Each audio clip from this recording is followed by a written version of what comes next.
Ibbata mogalee dhaaltu mootummaa isaatii kan waaqayyoon waa dandeessisuu kallattiidhumaan gara abbaa keenyaatti.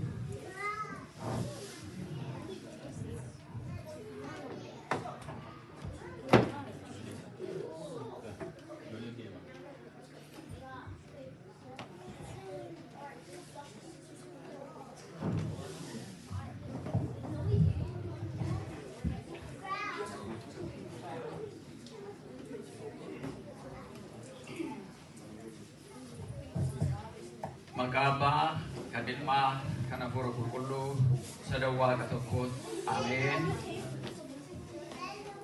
waaqayyoon kan jaallatan waaqayyoos kan isin jaallatu guyyaa sanbataa guddaa kanaan mana kiristaanaa Fayyisaa Addunyaa qaamaan kan argamtan akkasumas toora miidiyaa hawaasaatiin kan sagantaa kana hordoftan hundi keessan akkam jirtu akkam bultanii akkam yoo nageessan waaqayyo abbaan keenya abbaan jaalalaa abbaan dhiifamaa abbaan araaraa akka baay'ina cubbuu keenyaatti akka dadhabina foon keenyaatti tun ta'in jaalala isaatiin farjummaa isaatiin nu jabeessee bakka alkan rafnee turree nu dammaqsee mana isaatti asitti walitti nu qabee galata isaa akka galateeffannuuf sagalee isaa akka dhageenyee akka abboommi isaa seera isaatti akka jiraannu kan nu taasise waaqa keenyaaf galanni isaaf haa ta'u. Kan dubbatu waaqayyoodha, kan nu barsiisu waaqayyoodha. Namni sababaaf qophaa'ee asitti dhiyaata. Akkasumas kan dhagee akka laphee Liidiyaa banee fi jireenya ishee gara hojii waaqayyoo hojjechuutti jijjiire anaan arraban ittiin haasa'u kan naa kennee isinis immoo akkasuma laphee isa dhageessan hojiirra oolchitanii firee 30 60 100 baastanu waaqayyoo hunda keenya nu haa badhaasu. Guyyaan har'aa wangeela Yohaannis boqonnaa 14 lakkoofsa 1 amma 22tti isa jirutti iyyuu akka mana amantaa keenyaatti dubbifama. Mata duree barumsa keenyaas wangeela Yohaannis boqonnaa 1 lakkoofsa 1 irra isa jiru garaan keessan irraafamin isa jedhu sana mata duree godhan. Mata dureen barumsa keenyaa maali?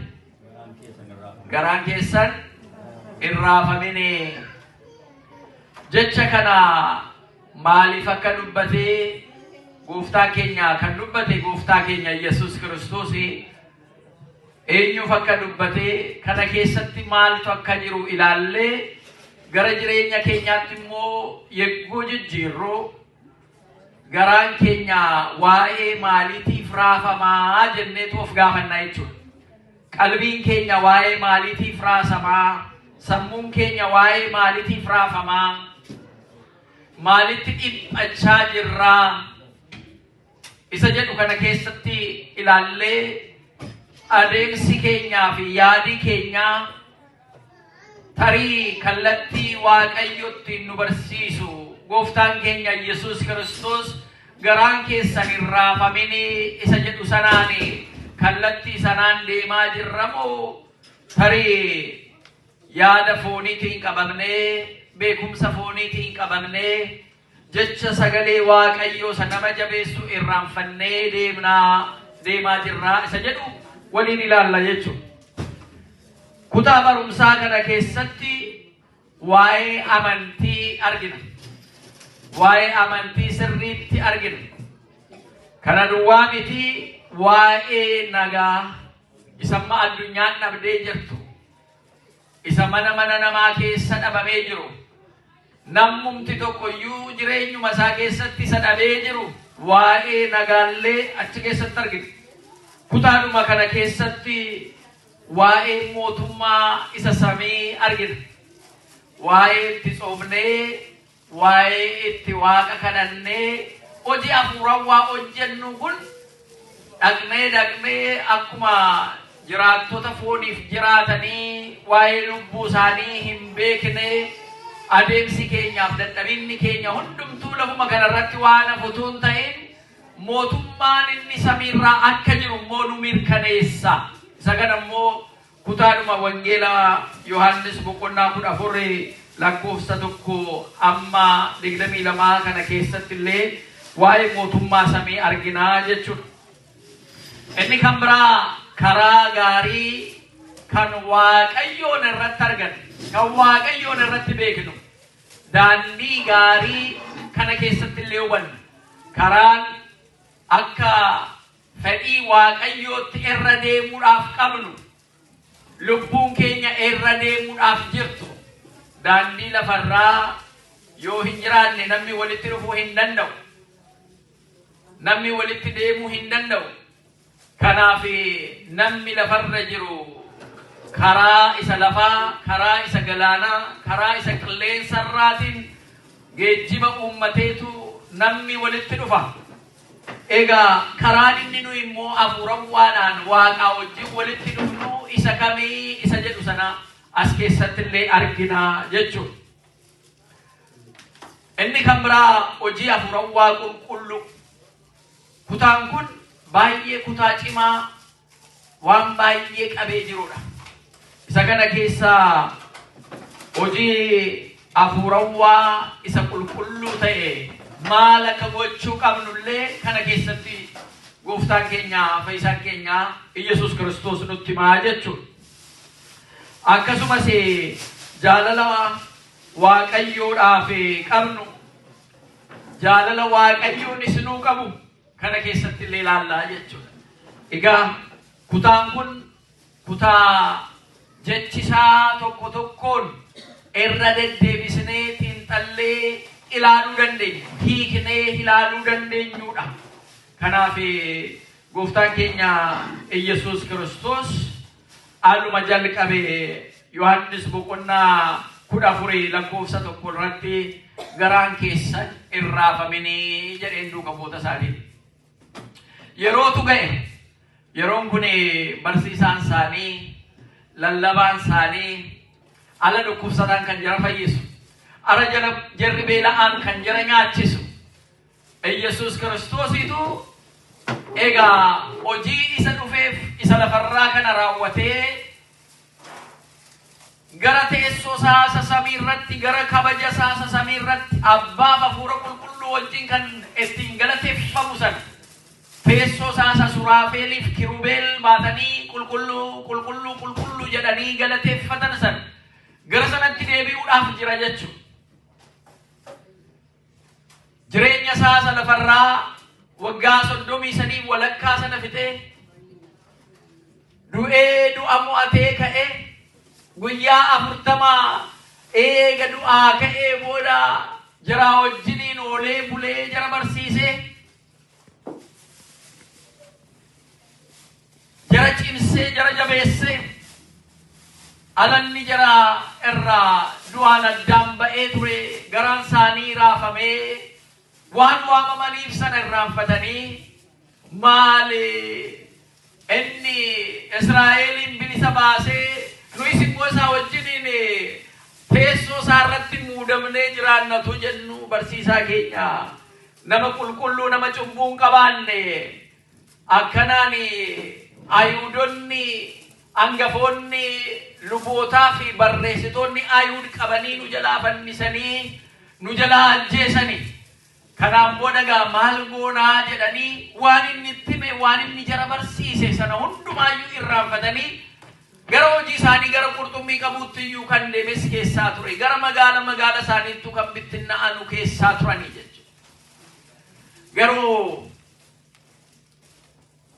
amma dhuma addunyaa kanaatti isinii wajjin jira akkuma jedhe jararraa akka addaan hin baane itti agarsiise deebi'ee of mul'ise deddeebisee anuma barsiisaadhuma keessanii gooftaadhuma keessanii inni fannifamee inni du'ee ture koo anuma ekeraa waan argitan isinitti hin fakkaatini anuma gooftaa keessan argaa jirtu hin shakkinaa jedhee jajjabeessee Toomaas irra deddeebi'ee shakkuudhaan ka'ee jira du'aa Yesuus Kiristoos ka'ee jira ala jedhaniitti manullee maal nammee gadu'ee akkamitti ka'a ani quba koo harkasaa isa waraaname sanatti harka koo si cinaacha isaa san eeboodhaan waraaname sana keessatti utuu hin galshin ani kanatti amanuu hin danda'u jedhaan jedhee ture jechuudha. Gooftaan keenya Yesuus Kiristoos balbala cufatanii bakka jarri ta'an sanattis itti mul'atee ekeraa argaa jirtan mana argaa jirtu Toomaas kottuuti quba kee fidiiti gara harka kootiitti galshiti isa waraaname sana fannoo irratti waraaname sana kottu laali harka kee fidiiti cinaacha koo kana keessa galshiisan eeboodhaan waraaname sana si ilaali madaa koo ilaali san sii madaa ilaali ekeraan fooniif lafee hin qabu kottu ati immoo isan sii madaa'e kana ilaalii jedheen kana Toomaas kobaatti dubbate garuu waan inni dubbate sana Yesuus Kiristoos achi qaamaan hin turre garuu akka waaqummaa ilma waaqa ta'uusaatti waan qalbii keenya keessa deddeebi'u sana hin beeka gatii ta'eedhaaf Toomaas yaa gooftaa koo yaa waaqa koo jedheetu booji'ame du'aa ka'umsa akka jiru amane kanaaf irra deddeebisee gooftaan keenya Yesuus Kiristoos eega du'aa ka'ee booda itti agarsiise abdii itti ture du'aa ka'umsi jira kan isin amma ana hordoftanii akka barattoota Yesuus jedhamtanii kan waamamtan amma awwaala duwwaatti miti ala rakkoon gidirri isinitti dhufu rakkoof gidira sanaaf harka kennitanii boodatti akka deebitan utuu hin ta'in amma dhumaatti yoo duutanillee du'a mo'attanii akka kaatanu kana amantanii deemuu qabdu jedheetu gooftaan keenya Yesuus Kiristoos kakuu haaraa keessa isa jiru hundumaa isa kidaanii jennu kadhannaa ganamaa kana jara barsiisaa guyyaa 40 eega ture booda egaa gara teessoo isaa gara ulfinaatti gara samii gara abbaa isaatti ergamoota isaatiin faarfatamaa wal ba'uudhaaf jira jechuudha. Hojii barattoota isaa hojii duuka bootaa boqonnaa tokko irratti akka ibsamee jiru gooftaan keenya Yesuus Kiristoos utuudhuma jarri ilaalanuu gara samiitti ol fudhatamee isaa ba'u dhaabbatanii utuu ilaalanii akkasumas immoo jara keenyaa maal dhaabbattanii asii wal ba'uu isaa ajaa'ibsiifattu jedhanii ergamoonni Waaqayyoo akka innasii wal ba'aa jiru kan akkuma argitan ija keessaniin deebi'ee immoo ilmi namaa akkanuma immoo hin dhufaa simboo isaatiin dhufaa kabaja isaatiin dhufaa teessoo waaqummaa isaa sanaan akka isa duraanii ala dhufe eessatti dhalatee jedhanii jarri ayyoonni lixaa ba'aani barbaacha isaa akka dhufanii akka sanaa miti inni lammataa mul'achuun isaa sun dhufaatiin isaa sun hundumtuu aduuni ala baatu inni kaabaa inni kibbaa inni lixaa inni ba'aa akka laalu kabaja isaa sanaan akka sana hundumtuu ilaaluu deebi'ee dhufaa isa jedhamu sana isa itti amannu dhufaatii lammata isaa sana yeroo sana egaa jararraa addaan ba'ee gara kabaja isaa sanatti deebi'uudhaaf yegguu ture. Wangeela Yohaannis boqonnaa tokko lakkoofsa tokko irratti garaan keessan hin raafaminii jedheen nama gammachiisa. Maaliif sodaa isaanii balleessuudhaaf nurraa addaan ba'ee deemaayii jedhanii isa yaadan sana jechuudha. Maaliif jireenyi keenya waaqarraa addaan baanee wanti buufannu waan tokko hin jiru. Waaqayyoon jireenya keenya keessatti nu gargaaruu dhabaannaan foon keenya dadhaba waan buufannu tokko illee hin jiru jechuudha. Jireenya lafaa keenya kanarratti yoo Waaqayyo nu gargaare yoo Waaqayyo dadhabina keenya nu eebbise firee itti dadhabneef sana nyaannee firee itti dadhabne sanaan boqonna. Kana ta'uu dhabaannaanii namoonni Waaqayyoon hin beekne umurii isaanii hundumaa kaatan waan irratti boqotanu ayyaanni isaanii hafuurri isaanii waa tokko qabaanne akkasumatti lapheen isaanii utuu yaaddu waan yaadan utuu harkaan hin qabatin bittinna'ee akka duumessaa waa tokko utuu hin buufatin akka kalafatanitti utuun boqotin lubbuun isaanii gara uumaa isaaniitti jalaa fudhamtee foon isaanii gara owwaalaatti hidhattee jechuudha. Nu immoo kiristaanonni akkana miti. Gati kana Waaqayyo nu wajjin yoo jiraateyyuu jabeenya arganna. Maal jedhe gooftaan keenya Yesuus Kiristoos garaan keessan hin raafamin. Waaqayyootti amanaa, anattis amanaa jedhe jechuudha. Kuni amantii isa guddaadha. Waaqayyootti amanaa, garaan keessan hin raafamin. Waa'ee ijoollee keessanii garaan keessan hin raafamin Waaqayyootti amanaa. Waa'ee abbaa manaa keessanii dubartoonni hin raafamin garaan keessan Waaqayyootti amanaa.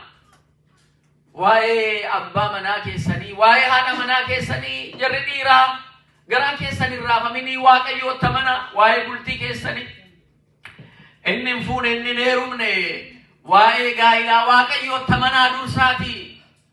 Waa'ee gaa'ila keessanii, waa'ee fuudhaaf heeruma san keessanii Waaqayyootti amanaa. Inni waan isin barbaachisu numa beeka. Jarri barumsa keessa jirtan waa'ee barumsa keessanii Waaqayyootti amanaa. Qabxii gaariidhaan sammuu keessa Waaqayyo qaroomsee beekumsi keessan kan isiniif maatii keessaniif biyyaaf ta'u bu'aa kan qabu bu'aa kan buusu akka ta'utti Waaqayyootti amanaa. Jireenya hafuurawaa keessan diinagdee keessaniin bakka hojii keessaniif waan jiru hunduma raafamina addunyaa argitanu yeroo ammaa artificial intelligence jedhanii AI nama bakka hojii baay'ee namoota keessaa akka namaa ta'e hojjechaa jira. Kanaafuu namni hojii keessaa ba'aa jira ala jedhamu namni baay'een qalbii isaa hin raafama. Waaqayyo harkaa miillaan sammuu nu kennee nu uume galanni isaaf haa ta'u. Isuma maashina kanallee kan uume immoo nama. Gati kana addunyaa irratti namni baay'een akkamittiin jiraadha. Hojiin isin jiru maashiniin kun hojii koo na jalaa fudhatee jira. Akkamitti maatii koo bulshaa jedhee yaaddaa yeroo amma. Yeroo kana keessatti Waaqayyoon qabanii Waaqayyo wajjin jiraachuun Waaqayyoon beekanii isaa wajjin deemuu waan fakkaateen jiru jara keenya. Qalbiin namaa kan nama tasgabbeessu, garaan keenya kan raafamne kan nu taasisu. Yeroo waa'ee waraanaa fi waa'ee walitti bu'iinsaa naga dhabiinsa addunyaarra jiru kana yegguu dhageenye sirni addunyaa yegguu akkana raafamee jiru mootiin jarri addunyaa kana bulshina jedhan kallattiidhumaan aangoon nurkaa ba'uudhaa fi addunyaa bulshuu dadhabuuf jirraayii umni keenya laaffataa jira ala jedhanii umna sana eegsifachuun qoccolloo waliin qabanu kana keessa qalbiin keessan hin raafamin. Waaqayyootti amanaa. Gooftaa keenya Yesuus Kiristoositti amanaa nuun jedha. Jarri aangoorra jiran isa ta'anu, jarri hojii gadhiisuudhaaf jiran isa ta'anu kan oolshee nu bulchu Waaqayyoodha galanni isaaf haa ta'u. Utuun dhalatin otuu nama sin uumin Waaqayyo waan namaaf barbaachisu jalqaba guyyaa 5 guutuu uume Waaqayyo.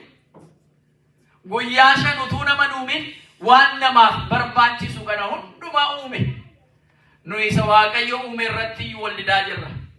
Iji keenya sarguu dadhabee wal didaa jirra. Addunyaan kan meeshaa ittiin wal gubu nama tokko nama lamatti najjeesu tun ta'in walumatti qabee wal fixu kan inni qopheeffatee taa'ee jiru isa Waaqayyo kenne isa Waaqayyotti nu uume hunda keessan ga'a jedhee nu uume kana lakkii ga'uu diduu danda'a.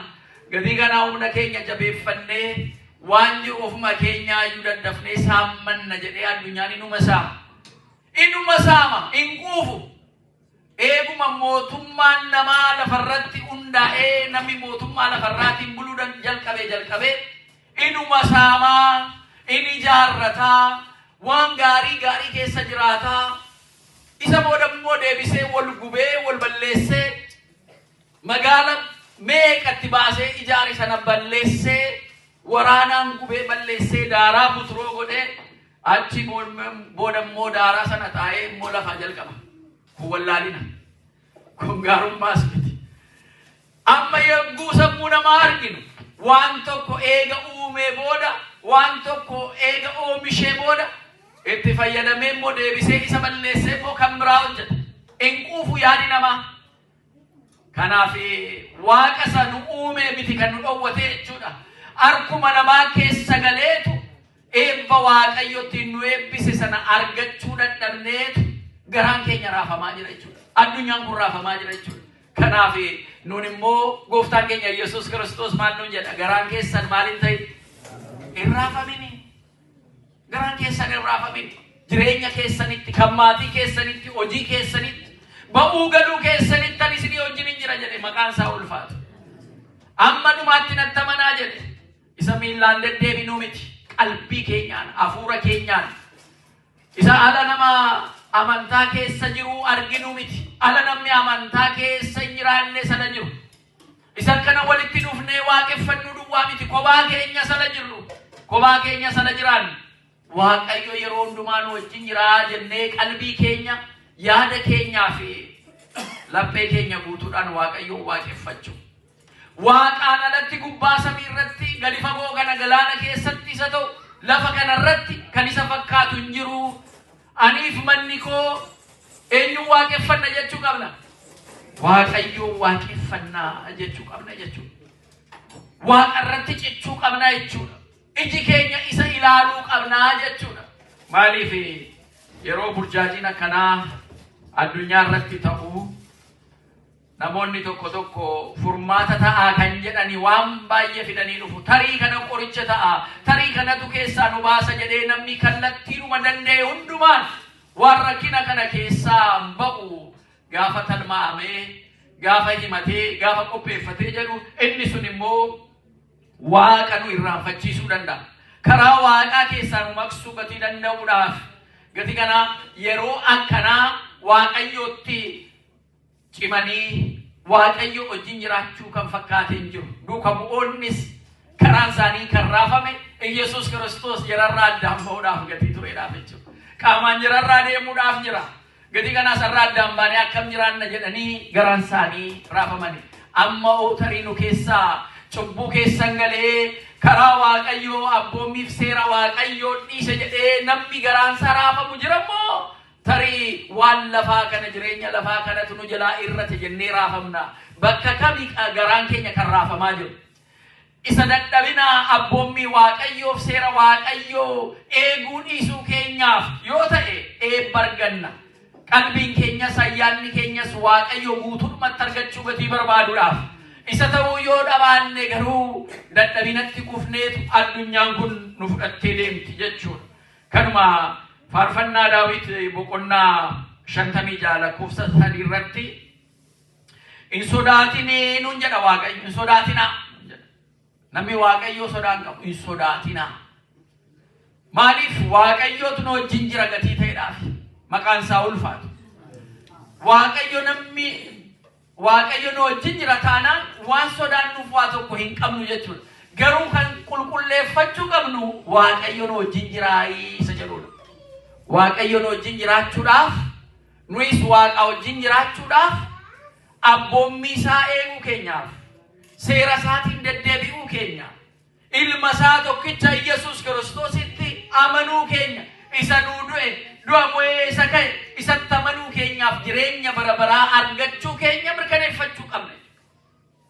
Akkaataa qulqulloonni irra deeman akkaataa wareegamtoonni irra deeman sana mallattoof beekamtii jarrittiin waaqayyoon beekanii arganii daandii jarri irra deeman sanarra jirra moo irraa maqnee jirraa karaa dogongoraa irra deemaa jirraa inni jedhu sun nu yaaddessuu barbaada. Karaa waaqayyoo an addaan ba'ee jira yoo jenne cubbuun koo waaqayyoo irraa addaan ba'ee jira yoo jenne gara waaqayyootti deebi'uu qabna jechuudha. Cubbuu keessa jira yoo jenne cubbuu sana dhiisnee waaqatti deebi'uu qabna jechuudha. Yeroo ammaa waaqayyootti amananii cimanii cichanii kana keessaa ba'uu yoo dhabaatan akkaataa addunyaan amma deemtuun amantaan namaallee qabbanaa deemtii jedha badaa deemtii. Waaqayyoo ala deebi'ee dhufee jedhu Yesuus Kiristoos ala deebi'ee dhufee jedhu amantaa lafarratti hin argataa laataa jedha. Amantaa maal namni kun hundumtuu amantaa qaba addunyaan 98% maaloo addunyaan amantaa amanaa jira one way or other way jedhu garuu kanuma keessa amantaadhaan nama jiru waaqayyo argachuu danda'a hinuun jedha jara sana keessaa tokko ta'uu dandeenyaanu ana waaqayyo ilma isaa tokkicha firdii isa dhumaa murtii isa dhumaatiif deebisee ergu sana kottaa yaa qulqulloota koo mootummaan isinii qopheesse dhaala yoon beela'e na nyaachistan yoon dheebodhe na baastan yoon qullaattafe daara na baastan yoon dhukkubsadhe yoon hidhame na gaafattanii kanaaf wanta naa gootan kana abboommii koo seera koo eeguu keessaniif jaalala naaf qabdanu agarsiisuu keessaniiti kottaa mootummaa isinii qopheesse dhaala ala jedhee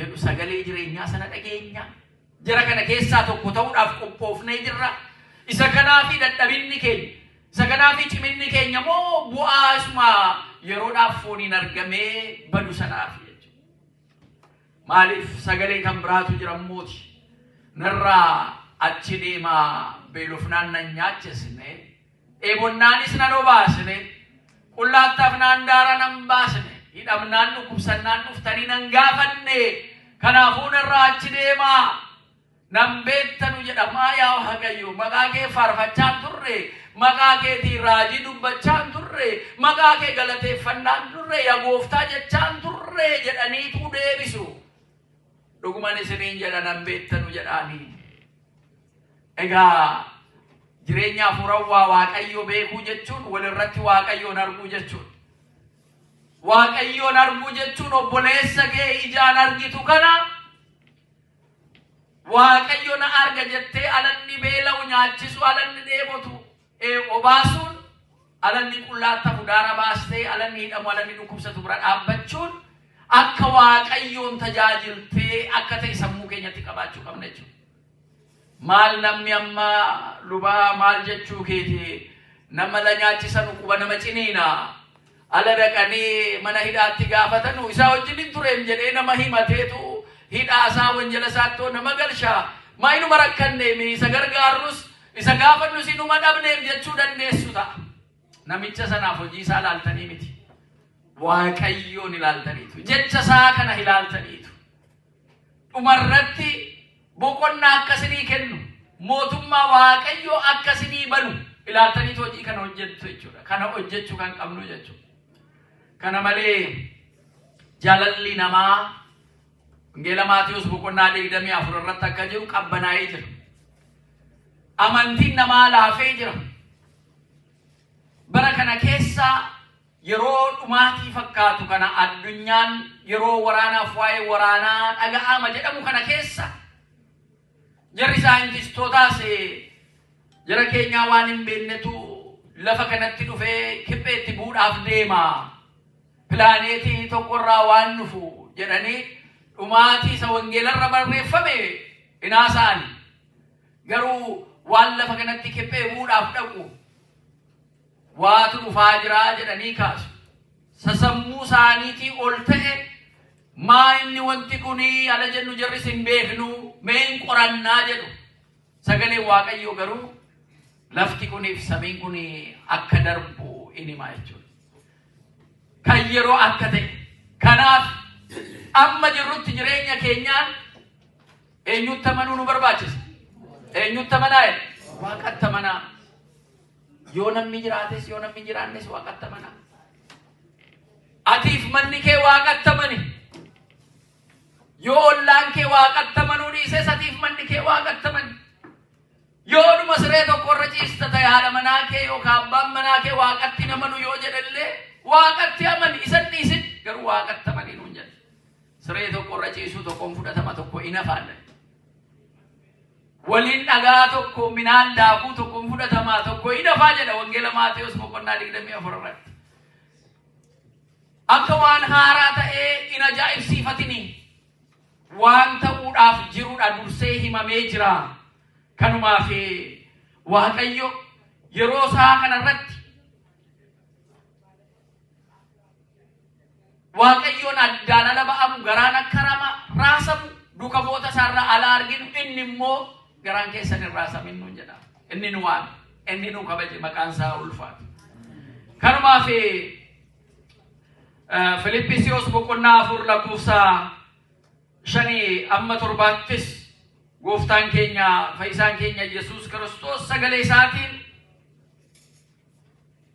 waan hundumaatti kadhadhaan nun jedha. Waan hundumaatti Waaqayyoon kabaju, waan hundumaatti Waaqayyoon galateeffachuu nutti himaa jechuudha.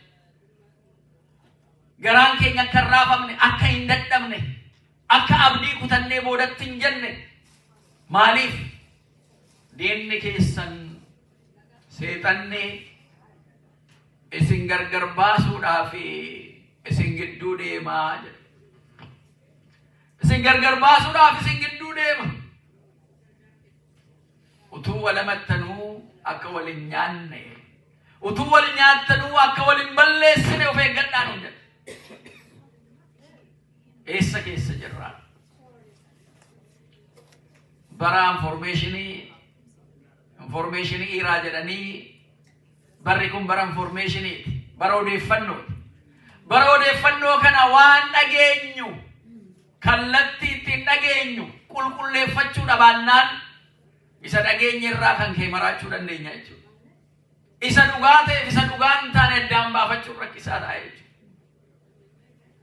Yeroo ammaa kana nama miti maashinii dhumtiyyuu AI nu kireetii gochaa waan dhugaa fakkaatu viidiyoo kan argaa jirtu miti. Qaamuma namaa fuudhee namuma barbaadan mataa irratti waa irra kaa'ee namichuma fakkeessee waan barbaade dabarsaa jira. Viidiyoodhaan, footoodhaan, karuma adda addaatiin. Yeroo kana waan dhageenye eessa akka madde, maal akka madde baranii deemuun chaalenjii amma keessa jirrudha jechuudha. Dhaloonni dhufu bu'uurarraa Waaqayyoon beekaa, Waaqayyootti amanaa yoo deemuu dhabaate qilleensumarra kan hafu, dhaloota qilleensa irratti hafu akka hin taane Waaqayyoon amanuu ijoollee keenya barsiisuu nurra jiraata. Jarri maanguddoon dhumtuu, maatii dhumtuu Waaqayyootti amanuun chaalenjii yookaan qormaata jiru kana keessa akkam akka ta'e yeroo yeroodhaan ala hubannu.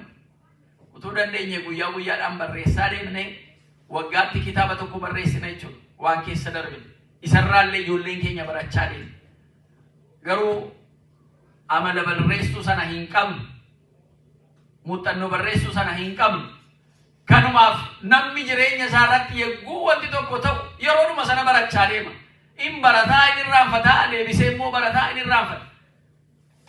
Gati kanaatiif Waaqayyoo wajjin ta'uun, Waaqayyootti amanuun kutaa kitaaba kana keessaa isa tokkodha jechuudha.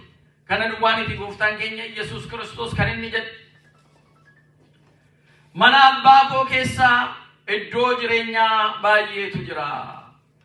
Utuu inni hin jiru ta'ee isinitti hin himuun ture. Iddoo jiru sanatti isinii qopheessuudhaaf nan deemaa jedhe.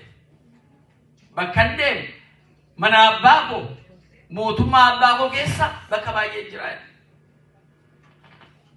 Nammoo baay'ateeraa jennee akka wal hin dhiibne kennaa keenyaan bakka nuu jiraannu kutaa baay'eetu jira mana Waaqayyoo keessa.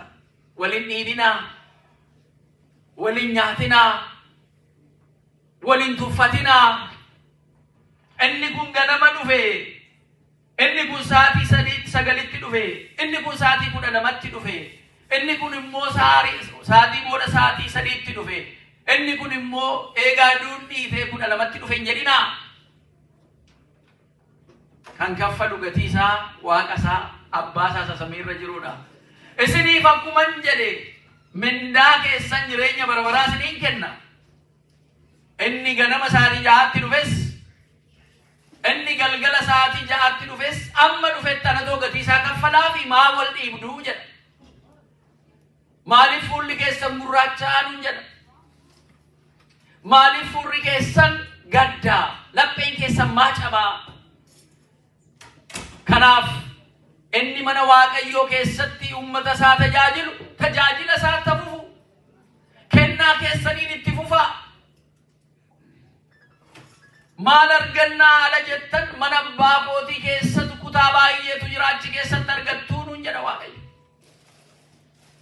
Waan mana isaa uummata isaa saba isaa tajaajilu wal tajaajilu kana keessatti kaffaltii isaa kan nu kaffalu eenyu nu kaffalu Waaqayyo. Mootummaa isaa sana keessatti immoo kutaa jira gara sanan deemuu koo duwwaa miti isiniin gara sanatti fudhadhaa nu jedha maqaan isaa ulfaatu. Oddoo nu qopheessee jira jechuudha. Dhumni keenya du'a miti. Dhumni lafarraa kun awwaala miti.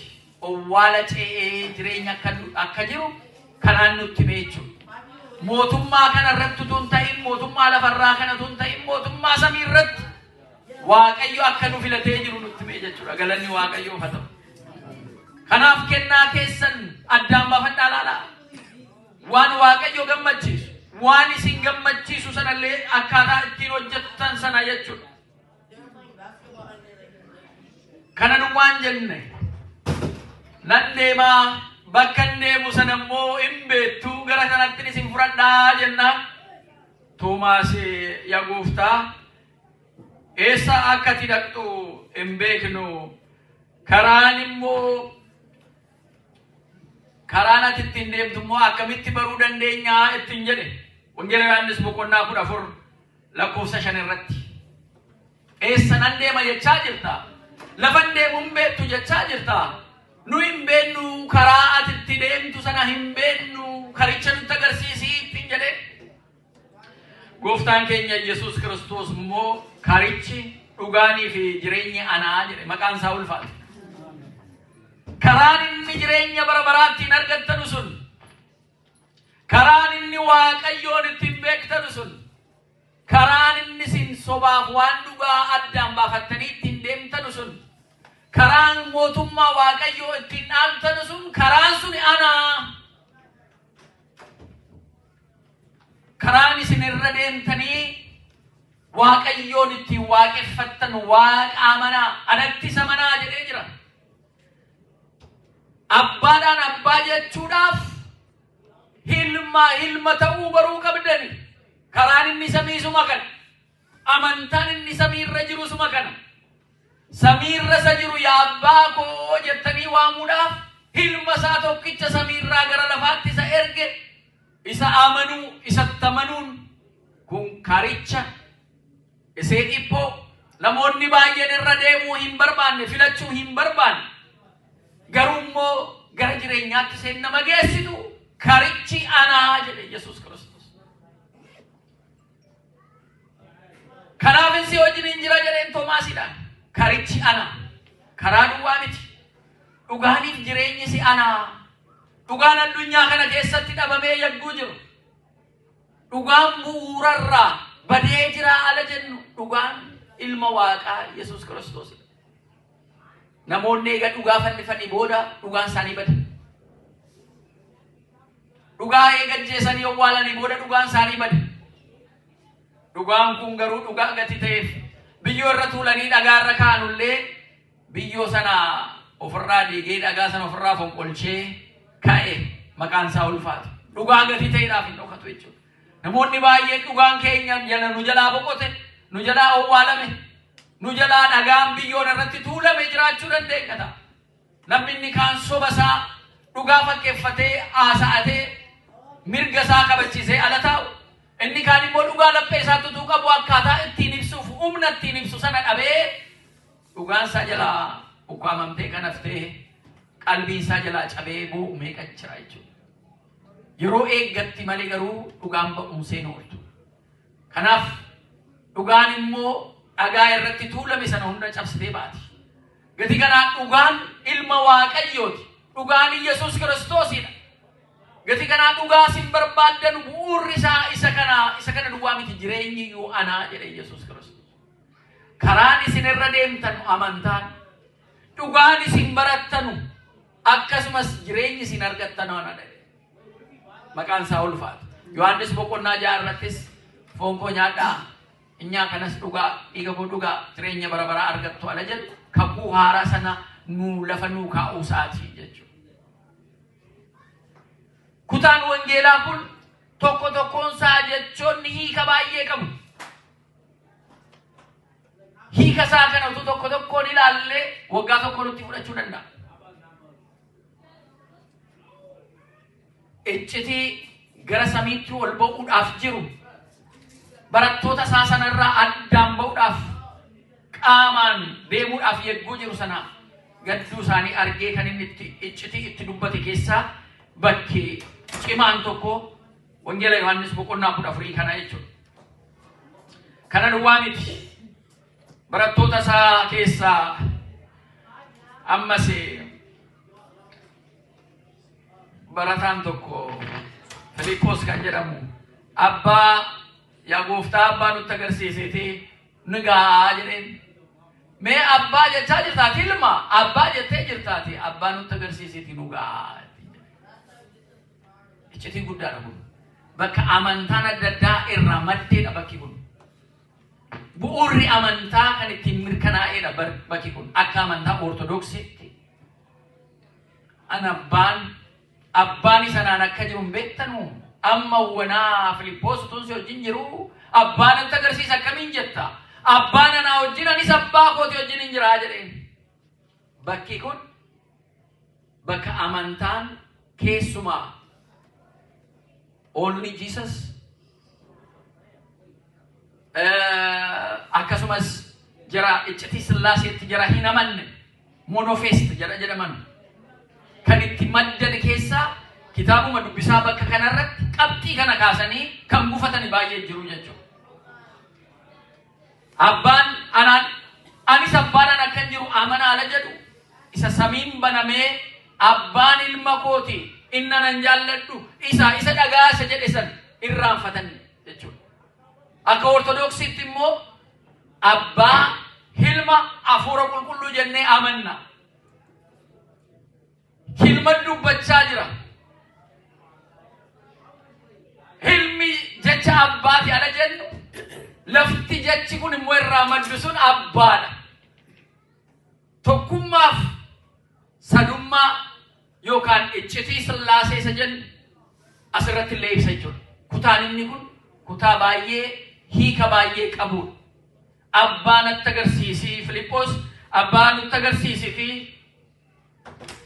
yaa gooftaa abbaa nutti agarsiisii kanaan achi nu ga'aa ittiin jedhee ture. Utuman ani yeroo dheeraadhaaf si wajjiniin jiru akkam na hubachuu dadhabdee ittiin jedhee jechuudha. Jechani haasa'aa jiru kana jechi koo kun abbaa koorraa kan dhufuudha. An jecha ta'ee sitti dabarsaa jira ala jedhuudha jechuudha. Inni sanaan jiranis isaan hin jira. Ala kana jennu immoo abbaan foon uffatee jechuun afis miti. Kanaaf Sillaasee kan jennu kan foon uffatee qaamaan nama ta'e ilma malee abbaaf hafuura qulqulluu miti. Ilmaa wajjin immoo abbaaf hafuurri qulqulluu libsee ijaatiif illee addaan hin baane yeroo inni bahee hin jiru kan jennus immoo kanaaf. Mystery of Trinity akkasumas incarnation yookaan nama ta'uu gooftaa keenya Yesuus Kiristoos. Amantoonni baay'ee maqaa Kiristaatiin illee yoo waamaman isa kana irraa dagatanii kan deebi'anii baay'ee jiru jechuudha. Egaa isa kana hundumaa lanuu kennu isatti akka amannuudhaaf baay'ee jechuun baay'ee tokko tokkoon jechoota kanarraan deemuu hin dandeenyaa ture. Yeroo nu daangeesse isa baranne nu cimsee laphee keenya irratti firee 30 firee 60 firee 100 akka agarsiisnu Waaqayyo nu haa gargaaru.